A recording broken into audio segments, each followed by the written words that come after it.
Golconda jewellers తెలంగాణలో మొట్టమొదటి factory outlet మన కొత్తపేటలో ఫిబ్రవరి 14న గొప్ప శుభారంభం.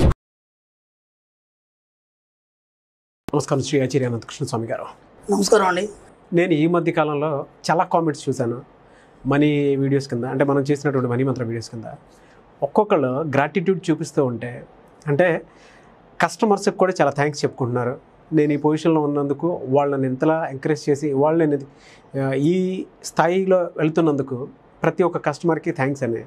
కొంతమంది అయితే ఫ్యామిలీలో ఉన్నటువంటి పర్సన్స్కి ఎప్పుడూ థ్యాంక్స్ చెప్పుకోరు, కానీ వాళ్ళకు కూడా థ్యాంక్స్ చెప్పుకుంటున్నారు. అండ్ వీడియోస్ చేసినందుకు మీకు నాకు థ్యాంక్స్ చెప్పుకుంటున్నారు. అండ్ వీడియోల్ని ఎంకరేజ్ చేసి లైక్లు కొట్టిన వాళ్ళకి కూడా థ్యాంక్స్ చెప్పుకుంటున్నారు. థ్యాంక్స్ టు యూనివర్స్ అంటున్నారు. అండ్ మేము ఇలా ఫ్యామిలీని చూసుకుంటున్నాం అంటున్నారు.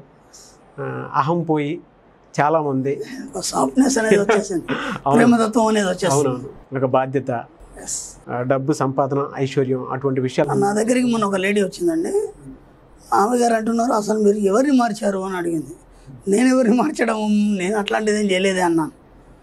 అది కాదండి, ఇంతకుముందు నేను ఎన్నోసార్లు ఆటో ఎక్కాను. వాళ్ళు మామూలుగా కాకుండా ఏదో క్యాజువల్గా మాట్లాడేది. ఈరోజు ఎంత బాగా మాట్లాడుతున్నారంటే క్యాబ్ వాళ్ళు కానీ ఆటో వాళ్ళు కానీ డబ్బులే కానీ థ్యాంక్ యూ మేడం అని కానీ, కూర్చోగానే థ్యాంక్ యూ మేడం అని కానీ, ఇలా ప్రతి దగ్గర వాళ్ళు ఎంత మర్యాద మాట్లాడుతున్నారు. ఏంటయ్యా మీరంతా మారిపోయారా, ఎట్లా ఇలా ఉన్నారంటే వాళ్ళు అన్నారు, మేడం మీరు అనంతకృష్ణ స్వామి గారు వీడియోలు చూసారా. ఆమె ఎంత ఫీల్ అయిపోయిందంటే నిజంగా ఒక 2-3 సార్లు ఆమెకి అట్లాంటి ఇన్సిడెంట్ జరిగినాయి, అంటే ఆ విషయాలు జరిగినాయి. ఆమె అంత హ్యాపీగా చెప్తుంది. అదే ఒక ఆటో బాయ్ ఏంటి ఇంత చక్కగా మాట్లాడుతున్నాడు అని ఆమె అప్రిషియేట్ చేస్తూ నాకు చెప్పింది. కాబట్టి చాలామంది జీవితాల్లో చాలా మార్పులు వచ్చినాయి. అది చాలా సంతోషంగా ఉంది మీరు అన్నట్టు.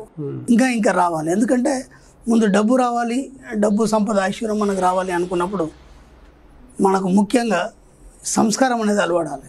అవును అవును. దాంతోపాటు ఏంటంటే అంటే ఒక విధేయత అనేది అలవాటు పడాలి. అవును, అప్పుడే అన్నీ వస్తాయి. మనం ఇంతకుముందు కూడా చెప్పుకున్నాం, మనం ఏమేమైతే వదిలిపెడితే ఏమొస్తాయి అనేది. మన ఈర్ష్యాస్వ ద్వేషాలు ఎప్పుడైతే వదిలిపెడతామో అప్పుడు ఇవన్నీ వస్తాయి. కాబట్టి చాలా సంతోషంగా ఉంది. చాలామంది లోపల మార్పు వచ్చింది. మీరు అంటే ఇళ్లలో కూడా ఆ పిల్లలు దేవుడు ఇస్తాడా మనకి యూనివర్స్ ఇస్తుంది అని చెప్పేసి ఏదో సందర్భంలో మాట్లాడుకోవడం. నాకు యూనివర్స్కి నేను ఈరోజు థ్యాంక్ చెప్పాను మమ్మీ, అందుకే మీరు ఇవాళ నాకు డబ్బులు ఇచ్చారు. పిల్లలు కూడా చాలా సంతోషంగా ఉన్నారు. అందరూ కూడా థ్యాంక్ యూ యూనివర్స్ అని చెప్తున్నారు. బాగుందండి. Thank you so much sir, and thanks to each and every one.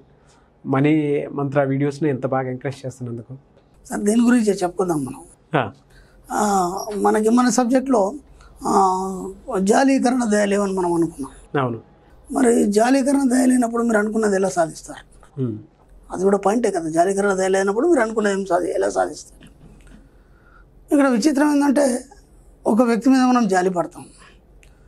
ఆ జాలి పడడం అనేది ఎంతవరకు, అది ముందు మనకు తెలిసి ఉండాలి. అవును, అది జాలి పడడం అనేది ఎంతవరకు అని మనకు తెలిసి ఉండాలి. కరుణ చూపిస్తాం, అది ఎంతవరకు అనేది కూడా మనకు తెలిసి ఉండాలి. జాలీకరణ దయ కూడా ఎంతవరకు అనేది మనకు తెలిసి ఉండాలి. ఇవన్నీ ఎంతవరకు పనిచేస్తాయంటే కొంతవరకు మాత్రమే పనిచేస్తాయి. జాలీకరణ దయ అనేటివి మనకి కొంతవరకు మాత్రమే పనిచేస్తాయి. ఇప్పుడు వ్యక్తి ఉన్నాడు, అనుకోకుండా మీ కళ్ళ ముందు యాక్సిడెంట్ అయింది, ఏమంటే తీసుకొస్తారు, నీళ్ళు ఇస్తారు, కూర్చోబెడతారు. ఓకే, అది 1 గంట వరకు అలాగే ఉంటుంది. అవును. ఆ తర్వాత ఆ వ్యక్తిని ఏం చేయాలి మీకు అర్థం కాదు. అవునా కదా? అవును. అప్పుడు ఆ వ్యక్తిని ఏం చేయాలి, ఏంటి, ఇప్పుడు హాస్పిటల్ తీసుకెళ్ళాలి, కూడా ఎవరు లేరు, మీకు వేరే పనులు ఉన్నాయి. ఇప్పుడు మీరు హాస్పిటల్ తీసుకొని వెళ్ళి అతని చుట్టూ తిరుగుతూ ఉంటారా? ఉండలేరు. దెబ్బ తాకింది, ఆ టైంలో ఉన్న యొక్క జాలి ఏదైతుందో, లేకపోతే కరుణ ఏదైతుందో ఇవన్నీ కూడా కొంతవరకు పనిచేస్తాయి. అప్పుడు మీ దగ్గరికి మీ మిత్రుడే వచ్చాడు, లేదంటే మీ తమ్ముడే వచ్చాడు, లేదా మీ రిలేటివ్ ఎవరైనా వచ్చారు, చాలా లాస్ అయిపోయినారు వాళ్ళు. లాస్ అయిపోయిన తర్వాత మీ మీద కాన్ఫిడెన్స్తో వచ్చుకొని డబ్బులు అడిగారు.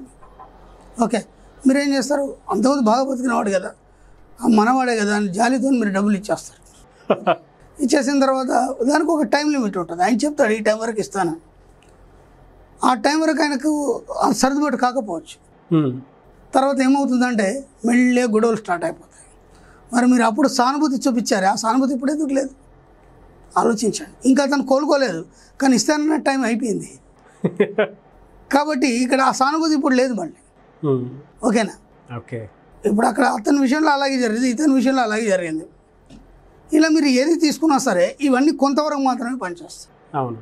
మరి మీకు ఎప్పటికీ పనిచేయాలి, ఎప్పటికీ ఎవర్ గ్రీన్గా ఉండాలి. అది ఉన్నప్పుడే మీరు ఏదైనా సాధిస్తారు. అవును. అది జాలికరణ దయ కాకుండా దాన్ని ప్రేమగా మార్చుకోండి. ప్రేమతత్వాన్ని అలవరుచుకోండి. మీరు ఎంత వీలైతే ప్రేమతత్వాన్ని అలవరుచుకోండి. ఇప్పుడు మదర్ తెరీసా ఉన్నారు మనకి, జాలికరణ దయ చూపించలేదు ఆమె. జాలికరణ దయలో నువ్వు సేవ చేయలేవు, కొంతవరకు మాత్రమే చేస్తావు. అప్పుడు ఒక ఎగ్జాంపుల్ అండి, ఒక డాక్టరు నర్సు చేసినటువంటి సేవలు మనం చేయగలుగుతామా? ఒక వ్యక్తికి ఒక పుండు అయింది, ఒక కుళ్ళిపోయింది, దాన్ని మనం డ్రై చేసి చేయలేము. మనం డ్రెస్సింగ్ అవన్నీ మనం అంతా చేయలేము, వాళ్ళు చేయగలరు. ఆ తత్వాన్ని అలవాటు చేసింది మదర్ తెరీసా. హాస్పిటల్లో మనకి నర్సులు పుట్టుకొచ్చింది ఆమెతోనే. అది జాలీకరణ దయ కాదండి, అది ప్రేమతత్వం. ప్రేమతత్వంలో అసహ్యం అనేది ఉండదు, ఒకటి. రెండు, సరెండర్ అనేది ఉంటుంది మనకి. ఈ ముందు మీరు ఏం చేయాలంటే, డబ్బు సంపద రావాలంటే ముందు ప్రేమతత్వం అలవరుచుకొని సరెండర్ కండి దేనికైనా కానీ. అంటే ప్రేమతత్వం అలవరుచుకోవడం అంటే ప్రకృతి పట్ల మీరు ప్రేమను పెంచుకోండి, ప్రకృతిని ఆరాధించడం మొదలవుతుంది. పరిసరాల పట్ల మీరు ప్రేమను పెంచుకోండి, పరిసరాలని మీకు అనుగుణంగా మార్చుకోవడం అలవాటు అవుతుంది. వ్యక్తుల పట్ల మీరు ప్రేమను పెంచుకోండి, దాంతో ఒకరొకరు పరస్పరం అర్థం చేసుకోవడం అనేది మొదలవుతుంది. అర్థమవుతుందా? ఎక్కడెక్కడ మీరు బ్యాలెన్స్ తప్పుతున్నారో, అంటే మీకు అక్కడ మీకు ఏం అర్థం కావట్లేదు, డిస్టర్బెన్స్ అవుతుంది, మీకు అక్కడ ఏది కన్వీనియన్స్గా లేదు, అక్కడ ప్రేమతత్వాన్ని అలవరుచుకోండి, సరిపోతుంది, ఇంకేం అవసరం లేదు. అప్పుడు ఏమవుతుందంటే, ప్రేమతత్వాన్ని అలవరుచుకున్నప్పుడు మీ హృదయం ఏదైతుందో మెల్ట్ అయిపోతుంది, అవును, కరిగిపోతుంది.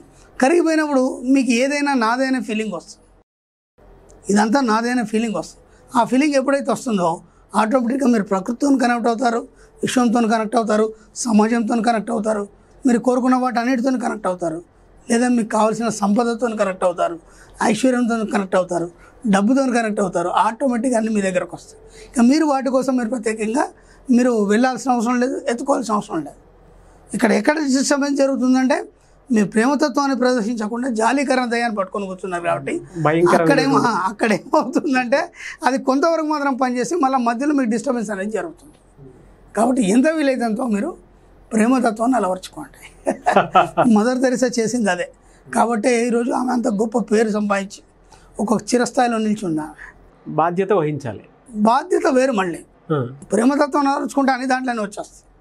ఇంకక్కడ బాధ్యత ఉండదు. ఇక ఇది నా బాధ్యత అంటే ప్రేమ ఉండదు. మళ్ళీ అక్కడ ఆప్యాయత, అనురాగం అంటే ఒక రకమైనటువంటి మెల్ట్ అనేది ఉండదు. బాధ్యత అంటే నీ డ్యూటీ నువ్వు చేసి వెళ్ళిపోతావు, తర్వాత ఏమైతే నీకేంది, కట్టేసి నువ్వు పేషెంట్కి వెళ్ళిపోతావు, తర్వాత బాధతో అరుస్తుంటాడు, నీకు సంబంధం లేదు. ఇక ప్రేమతత్వం అంటే తర్వాత బాధ అవుతుంది, ఆయనకి నొప్పి వస్తుందని ముందే పెయిన్ కిల్లర్ ఇచ్చేసి వెళ్ళిపోతావు. అర్థం. బాధ్యత అంటే కేవలం కట్టి వెళ్ళిపోవడమే, తర్వాత ఏం జరుగుతుంది ఆయనకి యాక్షన్ లోపల ఉంటుంది. దానివల్ల అది కూడా ముందే ఆలోచించి అన్ని రాసి ఇచ్చేసి పోవడం, అది ప్రేమతత్వం. కాబట్టి ప్రేమతత్వాన్ని ఎప్పుడైతే మనం ఆలోచించుకుంటామో ఆ యొక్క మనసు అనేది పులకరించడం అనేది మొదలవుతుంది. దాంతో ఏమవుతుందంటే మనం అనంతమైపోతాం. అనంతమైనప్పుడు విశ్వంతో ఈజీగా కనెక్ట్ అయిపోతాం, దాంతో ప్రకృతితో కనెక్ట్ అయిపోతాం, మనకు కావాల్సిన వస్తువులతో కనెక్ట్ అయిపోతాం, ఈ ప్రపంచంలో అన్నిటితో కనెక్ట్ అయిపోతాం. ఆటోమేటిక్గా మీ దగ్గర డబ్బు, సంపద, ఐశ్వర్యం అన్నీ రావడం జరుగుతుంది. చాలా బాగా చెప్పారు.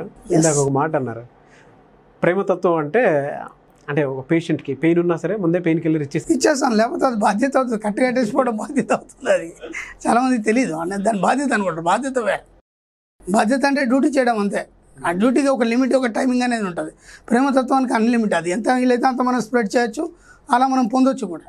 దాంట్లో మనిషి కరిగిపోతాడు. అంటే దాంట్లో ఏమేం కరిగిపోతాయి, జాలీకరణ అయిపోతుంది, అహంకారం పోతుంది, అలాగే ఈర్ష్య, అసూయ అన్నీ పోతాయి దాంట్లోంచి. నువ్వు మాత్రం మిగులుతావు, నీతో అన్నీ కనెక్ట్ అయిపోతాయి ఆటోమేటిక్గా. అప్పుడు వస్తుంది డబ్బు, సంపద, ఐశ్వర్యం అనేది. అప్పటిదాకా రాదు. చాలా బాగా చెప్పారు శ్రీ అనంతకృష్ణ స్వామి గారు. థ్యాంక్ యూ అండి.